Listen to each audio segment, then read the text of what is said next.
Hi guys, welcome back to my channel, or welcome if you're new here. My name is Nabile Wekati.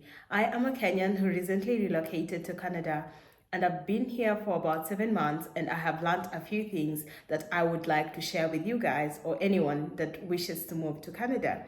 So I'm going to share some of the essential tips that you need to know before moving to Canada. I hope you guys are ready because I am. So I'm gonna start with the point number one, which is like pretty obvious, yet not so obvious.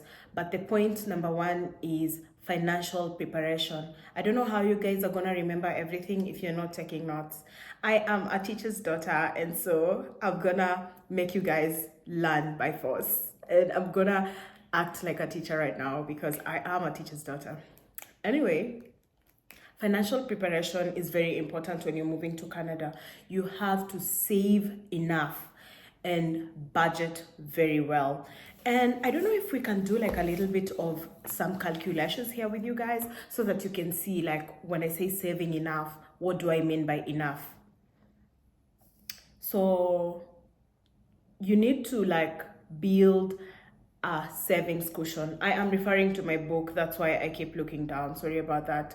So you need to build a saving cushion, and you have to have enough money before moving here. And that is one of the mistakes that I made, because I was told, you know what, before moving to a new country, you're supposed to have like savings, you're supposed to have some money before like going. But I was like, you know what, I'm just gonna get there and I will be working. Nitafika huko na nitaanza kufanya kazi na nitapata pesa, na huko Canada kuna pesa.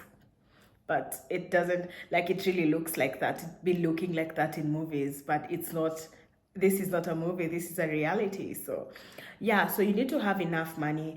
And in terms of Kenyan shillings, the safest you're supposed to have is at least 1.5 million Kenyan shillings, which is about 15,000 Canadian dollars. If you have that, it's gonna help you. And let me tell you how this is gonna help you. In budgeting, when you're moving to a new country or a new city or a new town, or you're moving from your home, you're supposed to think about the first thing: accommodation. You might decide to live in a hotel. You know, when you come in as a newcomer, you're not gonna have your own house, so you're probably going to get a hotel.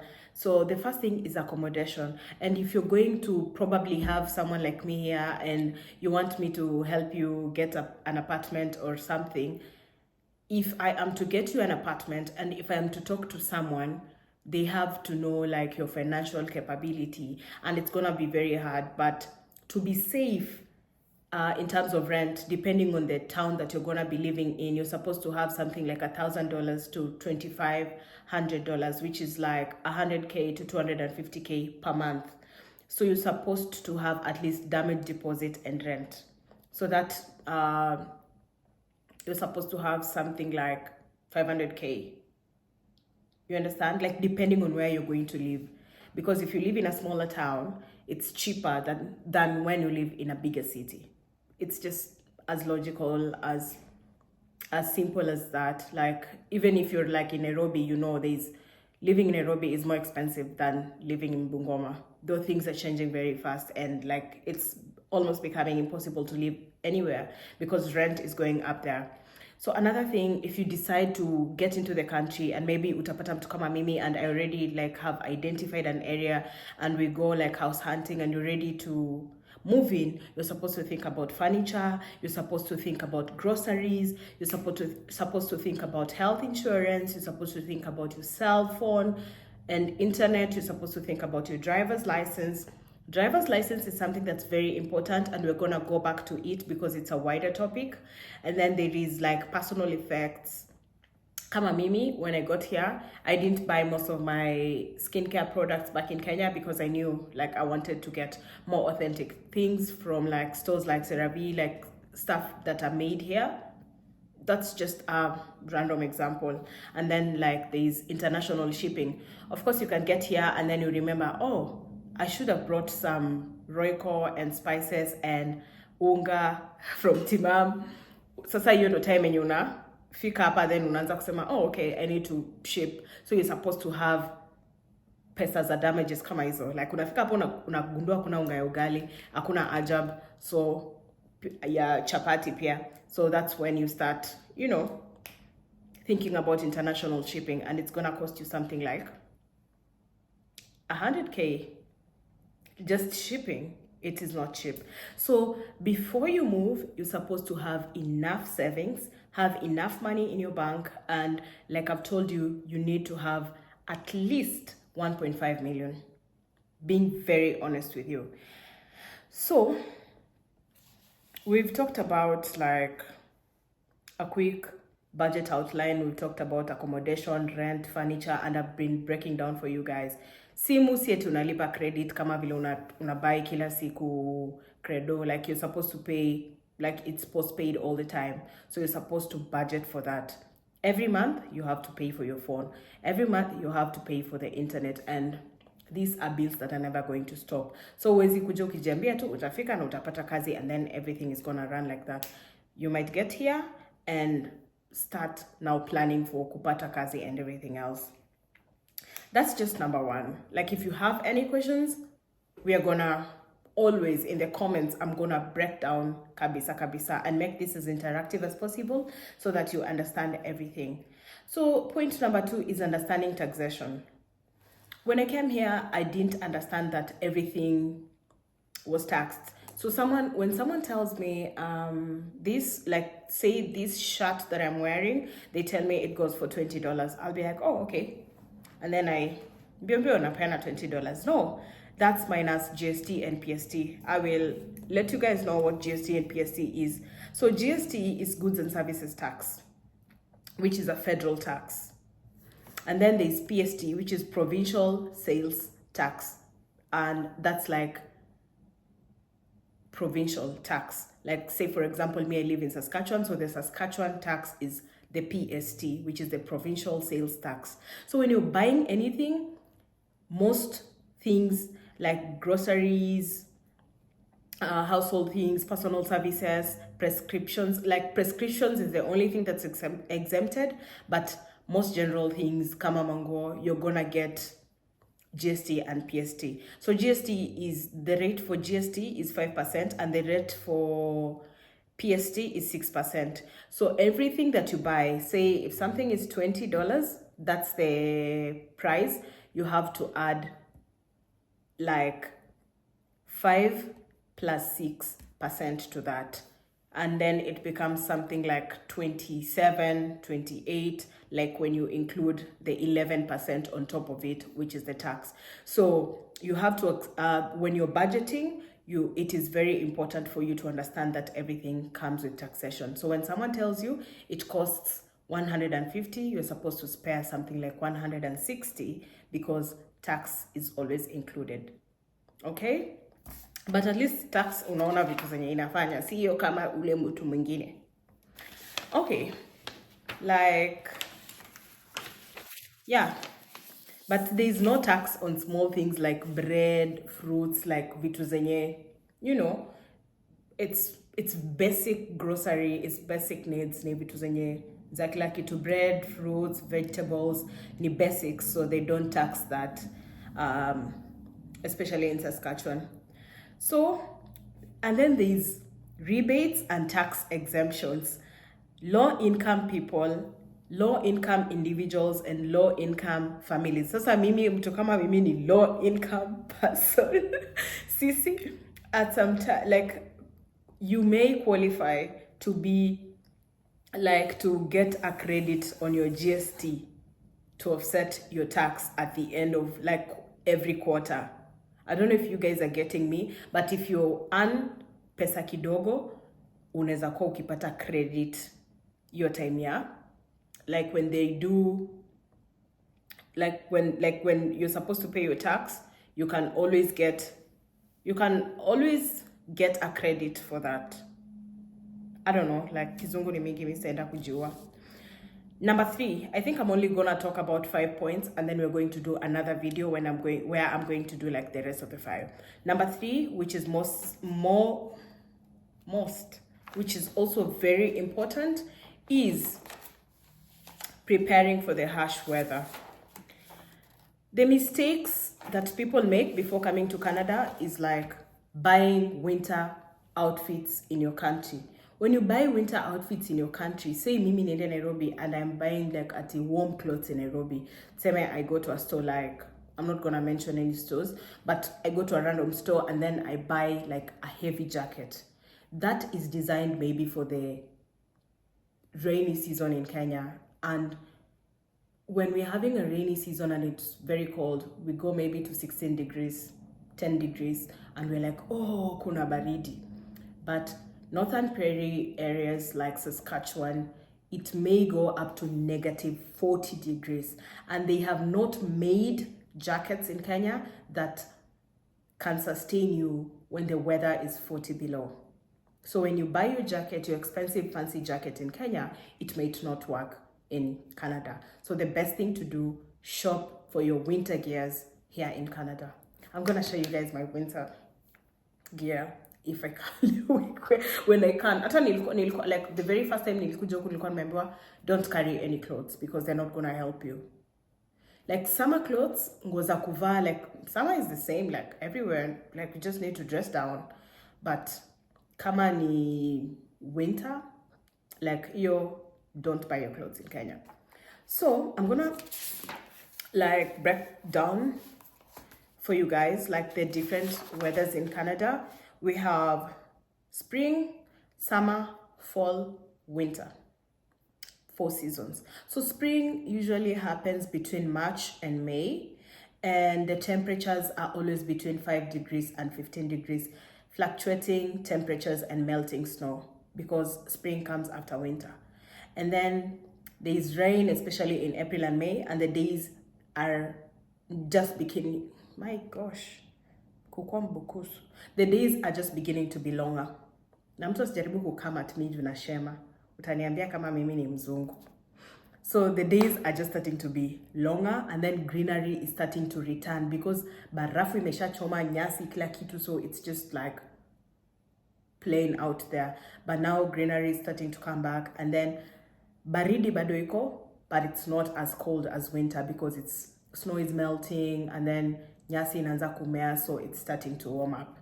And then after spring, there is summer. Summer is beautiful, you guys. Summer is June to August, and summer ni kama, I can say, like, what place is cold in Kenya? Nakuru? Kitale? Like summer sasa ina feel hivyo. When summer is just starting, when I feel hivyo, it's a bit wet, alafu kuna kabaridi flani bado kabaridi flani kana kuchoma bado kama ka Eldoret TV. Like in the morning in Eldoret, hiyo baridi yenye huwa inakuwa hapo ama Kitale.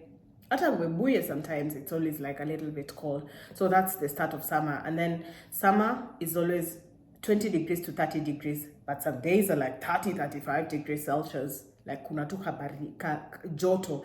So it's usually warm and sometimes humid, especially in Western Canada, like Alberta and BC. They always experience like drier and warmer, milder summer. Yeah, it's a bit dry, but Saskatchewan bado sometimes it's a bit wet. And then this is when people can go out, do outdoor activities. People like going to the lake with their families. Oh, I wish I had my family here. But one day, God is gonna provide that family, right? Sindio? Either my family is gonna come here or I'm gonna start my own family. Manifesting and praying for that. And then there is, kuna watoto wanakimbia hapo nje. Acha tuongoje wapite. Yesterday was Halloween, so kulikuwa na, like, the kids have been very active going to collect candies. Treat or trick. You know, guys, I'm checking time because I'm supposed to go to work. Anyways, then there's fall.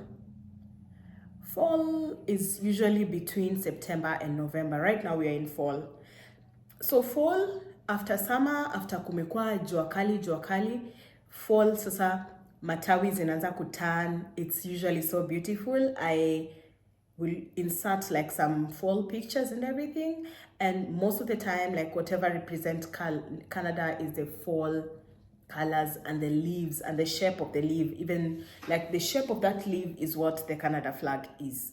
I will show you guys in this video. So fall is September to November, and it's usually like outside it's yellow, brown, like beautiful fall colors, and the temperatures are usually between 5 degrees to 15 degrees. So unakumbuka we started 5 to 15 degrees during spring, alafu tukakuja summer ikakuwa 20 to 30, tena temperatures start to go down, and then it starts to gradually cool, and then the temperatures are cooler, the days are shorter. In summer the days are very long. 10 p.m. bado nje kuna mwangaza. 5 a.m. nje kumesha kwa bright, but it's different in like fall because the days are really short. Kama right now it's 4 p.m. and then as I can see like through my door, it has already started to look dark. And then there's beautiful autumn colors and it's very cold. Hapa sasa ndo baridi inaanza kuingia because in preparation for the real baridi. And then northern Canada experiences longer, harsher winters. And this is Alberta, Saskatchewan, and Manitoba. I live in Saskatchewan, so that should tell you. Baridi iko karibu kutandika umbukusu mpaka arudi kwao. So like northern prairies, like temperatures always drop to about -40 degrees or even lower when like winter is bad. And the winter is usually snowy. It's extremely cold, especially in Alberta and Saskatchewan and Manitoba. But coastal areas like Vancouver, they have mild winter, and mostly their winter is like the UK winter where it's just raining and it's not as cold, and they have more rain than they have snow. So snow most of the time it's in northern Canada. Kwa sababu tulikuwa tunasoma, the higher you go, the cooler it becomes. So like the higher northern, sasa ni kwa mlima. So like snow and shorter days. And I've told you guys about winter gears. You always have to buy that in here. Alafu pia, if you want to train driving, it's best to train in Saskatchewan where the weather is harsh. Don't joke drive in snow. So what else did I want to tell you guys? Another thing that you guys should know is that Canada is the second largest country in the world, and it has like 10 million kilometer squares, which is 3.85 million miles. The largest country in terms of land is Russia, then Canada, then USA, then China. So this is a very large country. That's why unasikia kuna parts zingine hata baridi haishiki kama parts zingine, and it has 10 provinces, and I think right now there's 3 new provinces. So don't come to me telling me ati sasa since you're in Canada si unisalimilie auntie yangu mwenye anaishi BC. Tamsalimilia wapi? Anaishi mbali ndi kama anaishi nchi ingine, because even we have time difference with people living in Toronto, we have time difference with people living in New Brunswick and other parts of the country. I'm supposed to go back to work, guys, but I am doing a video for you guys. I have point 4 and 5, and then I will be running up a helter-skelter. So another thing is getting a driver's license, and I want to make this a topic of its own. So when you are coming to Canada, you're supposed to know this.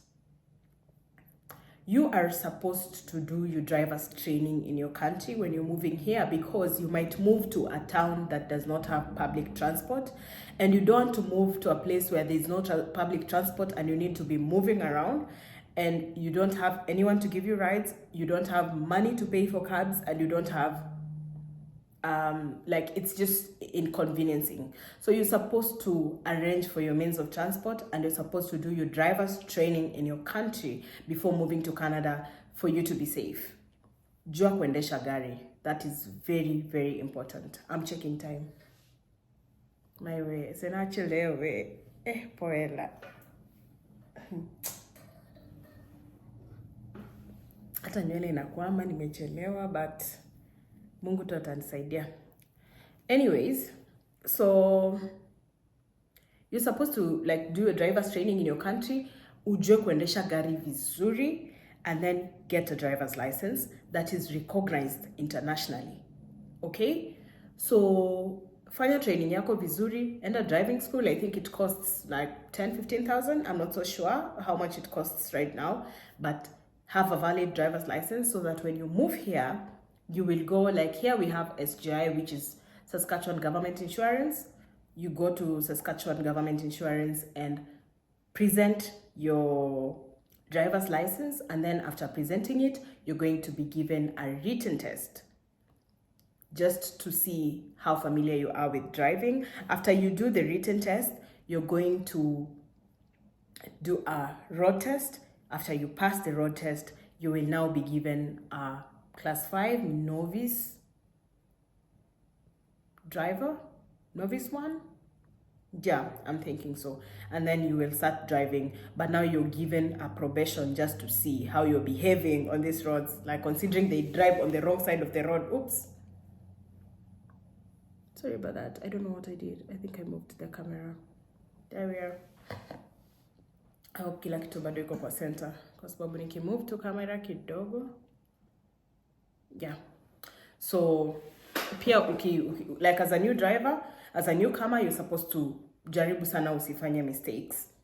And then like that's how you get to transfer your license. But for the first 90 days, you can drive with the license that you've come with from your country until like everything is changed, and then you get a number plate, and then your car is registered, and then you get a place to live, you get a health card and an identity card to show that you actually belong here before they can transfer your details from like your country to the new country. So I'm gonna show you guys like what, I don't know, I didn't do like a long documentary about me going through my driver's education and whatever. I'm still doing my driver's education. I never came with a Kenyan driver's license. I didn't have a car in Kenya, and I didn't have a driver's license in Kenya, so I had to do the written test, and then I got my learner's license, which I think I already showed you guys. Yeah, I got my learner's license. I'll show you guys like an image of what a learner's license looks like. Once you get the learner's license, you can drive, but you must have someone with a recognized Saskatchewan full driver's license, which is a full class 5 driver's license. So you're supposed to have them in the car all the time when you're driving. Lazima ukuwe na a supervising driver, because you've never had a license, and like hata kama unajua kuendesha gari, you've never had a license, so you have to have someone seated next to you all the time when you're driving, so that they don't risk getting like careless accidents from a new driver or someone who has never driven here in different weather conditions. So right now I'm still doing my driver's education. I've already done my in-class education, so in the next 2 weeks I'll be doing my in-car classes, and then yeah, we will just see, do the road test maybe and get my full driver's license. So there's a process, and you have to follow those processes. So it's safer if you want to drive like a Raka, it's safer for you to do the training in your country and then come here and transfer things and start driving right away. And it's even easier for you to get a car that way. But when you come and you don't have anything from your country, it's gonna be a little bit challenging. So you're supposed to research on the costs of housing and availability for the place that you're going to live. Don't just say, naenda kuishi mahali, unless, plus don't always depend on people who already live abroad, because you don't even know the nature of their jobs or the lifestyle they have abroad. Don't be lied to by the people who are abroad wakisema tu just come, I'll accommodate you. Always make a plan for yourself, research on the town you're going to live in, research on the job you're going to do, and before you ask people questions, always have your own like background information. It's very, very important to have like information about anything you're about to commit your life into, because like life is not something to just joke around with, and relocation is not a very easy thing. It's not something you just wake up and say, you know, I'm just going to live abroad, so like I don't even care, like mi bora tu nitoke Kenya, mi bora nitoke Kenya nitajipanga. Like that's not how careless you're supposed to be living. Inafaa ufikirie, now I have decided to go and move somewhere. Don't bank on anyone but yourself and your God. Like make plans, have your finances right, because anything can happen. You can get here and someone decides they're not picking up your calls. What are you going to do? Learn to to be independent before you move anywhere.